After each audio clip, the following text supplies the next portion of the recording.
बुशरा बीबी की रिहाई और खैबर पुख्तनख्वा में उन्होंने डेरे डाले। इसके बाद जो है मिशेल यूसुफजई जो है उनके करीब से करीब आती गई और इसके बाद खैबर पुख्तनख्वा के वजीर आला ने उनको हटाना चाहा, लेकिन वो इसमें कामयाब नहीं हुए। बिस्मिल्लाहिर्रहमानिर्रहीम, अस्सलाम वालेकुम, मैं हूं जमशेद खान। आज हम कुछ बात करेंगे पाकिस्तान तहरीक इंसाफ के जो तंजीमी ढांचे में बड़ी बड़ी तब्दीलियां आ चुकी हैं, उस हवाले से बात करेंगे कि इसका बैकग्राउंड क्या है, इसके असरात क्या हैं और उनकी सियासत किस रुख पर जा रही है। पाकिस्तान तहरीक इंसाफ के बानी जो है उन्होंने एकदम एक फैसला किया कि अमीन गंडापुर को सूबाई सदारत से हटाकर जुनैद अकबर का नाम दे दिया और जुनैद अकबर को जो है नया पाकिस्तान तहरीक इंसाफ का सदर मुकर्रर किया। इसके साथ साथ यहाँ पर एक और बड़ी तब्दीली देखने में आई कि शेख वकास अकरम का नाम हटाकर जुनैद अकबर का नाम जो है पब्लिक अकाउंट्स कमेटी के लिए दिया गया और पब्लिक अकाउंट्स कमेटी के चेयरमैन वो मुंतखब भी हो गए। इसके पसे पर्दा क्या अवामिल थे, क्या बातें थी, तो इससे कबल भी कुछ इशारतन हम जिक्र कर चुके थे कि किस तरीके से यहाँ पर जो है लेग पुलिंग की जाती है, किस तरह कान भरे जाते हैं और पाकिस्तान तहरीक इंसाफ के बानी के कान भरने में इस वक्त कौन कौन पेश पेश है। इस हवाले से जब हमने बात की कि यहाँ पर पाकिस्तान तहरीक इंसाफ में मुख्तलिफ ग्रुप भी बने हुए हैं, जिसमें सिंधी ग्रुप, पंजाबी ग्रुप, खैबर पुख्तनख्वा के ग्रुप जो है वो शामिल है और इसके साथ साथ खैबर पुख्तनख्वा में पाकिस्तान तहरीक इंसाफ के मुख्तलिफ जो है यहाँ पर फिर सब ग्रुप बने हुए हैं, जिसमें एबटाबाद हज़ारे का अलग ग्रुप है, मेन जो खैबर पुख्तनख्वा है उसका अलग ग्रुप है, जबकि यहाँ पर सवाबी मर्दान के एक बड़ा मशहूर ग्रुप है और इसके साथ जनूबी अजला के खैबर पुख्तनख्वा में यहाँ पर अलग ग्रुप है। तो ये इस वक्त मुख्तलिफ ग्रुपों में तकसीम है पाकिस्तान तहरीक इंसाफ। पाकिस्तान तहरीक इंसाफ की एक मुशीर मिशेल यूसुफजई को यहाँ पर 2 से 3 मरतबा जो है मुशीर नामजद किया गया और 2-3 मरतबा उनको ओहदे से डी नोटिफाई किया गया।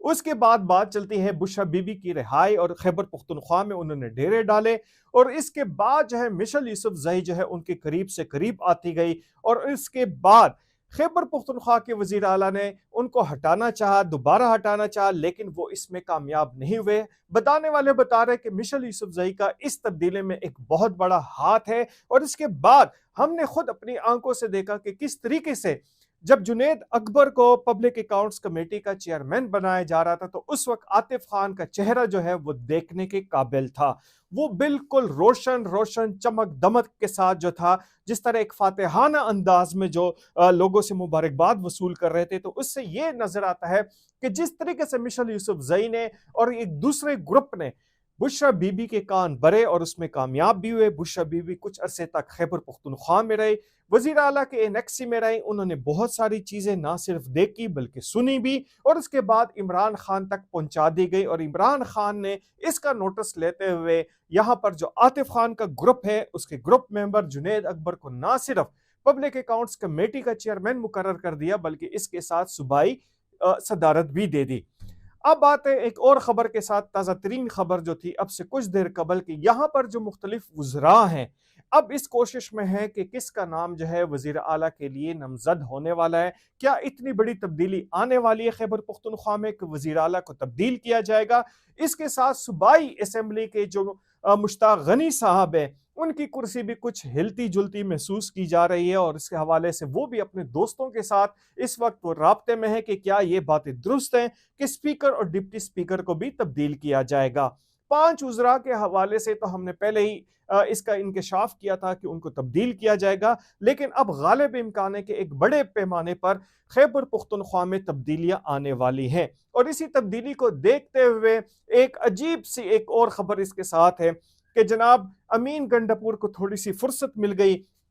और खैबर पुख्तनख्वा में दहशतगर्दी के हवाले से उन्होंने यहाँ पर अब मुख्तलिफ किस्म के मशाइख के साथ दीनी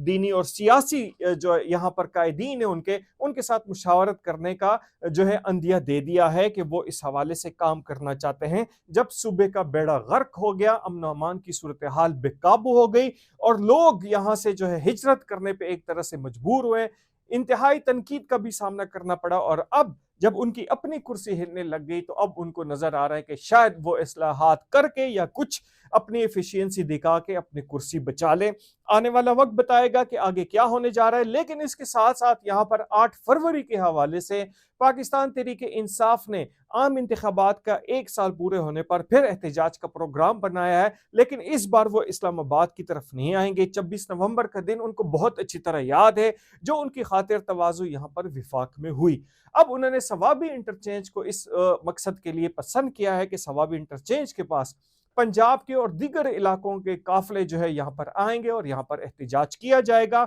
और ये तमाम काम जो है इस वक्त सौंप दिए गए हैं जुनैद अकबर को, जो नौ मुंतखब सदर है पाकिस्तान तहरीके इंसाफ के। अब बात है कि असली बात की तरफ कि क्या जुनैद अकबर को इस जो पावर शो है इसमें कामयाब कर दिया जाएगा या वो कामयाब नहीं होंगे, क्योंकि अभी से ये खबरें चल रही हैं कि यहाँ पर चूंकि साजिश पे साजिश की जा रही है, कान भरने में बहुत सारे लोग मसरूफ हैं, तो वो कभी भी नहीं चाहेंगे कि जुनैद अकबर जो है 8 फरवरी को एक कामयाब शो कर सकें। और आप भी देखेंगे और हम भी देखेंगे कि इसमें वो किस हद तक कामयाब रहते हैं। इसके साथ साथ पंजाब की बात की जाए तो पंजाब में शेख वकास साहब जो थे वो यहाँ पर तर्जुमान बने हुए थे। बड़े बुरे दिन आए लेकिन वो अपने घर से नहीं निकले। नामालूम मकाम से वो एक वीडियो पैगाम जरूर जारी करते थे और उसके बाद अब देखने में आया कि किस तरीके से उनकी ये चालाकी जो है वो पकड़ी गई और जुनैद अकबर का नाम जो है पब्लिक अकाउंट्स कमेटी के लिए वो एकदम जो है वो सामने आया। फौरी तौर पर जो है यहाँ पर हुकूमत को भिजवाया गया और हुकूमत ने भी बगैर किसी एतराज के, ताखीर के उनका नाम मंजूर किया और जुनैद अकबर अब पब्लिक अकाउंट्स कमेटी के चेयरमैन बन गए। अब देखेंगे कि पंजाब में पाकिस्तान तहरीके इंसाफ में क्या तब्दीलियां मुतवक्को है। इसके साथ साथ सिंध में यहाँ पर पाकिस्तान तहरीके इंसाफ जो है मुकम्मल तौर पर खामोश बैठी हुई है। क्यों खामोश है उसकी वजूहात का भी जायजा लिया जा रहा है। लेकिन इस वक्त जो है मुसीबत में जो नजर आ रहे अली अमीन गंडापुर और उनका ग्रुप है, और आने वाले दिनों में आप भी देखेंगे कि किस तरीके से उनसे इख्तियारात वापस लिए जाते हैं। इजाजत दीजिए, अल्लाह हाफिज।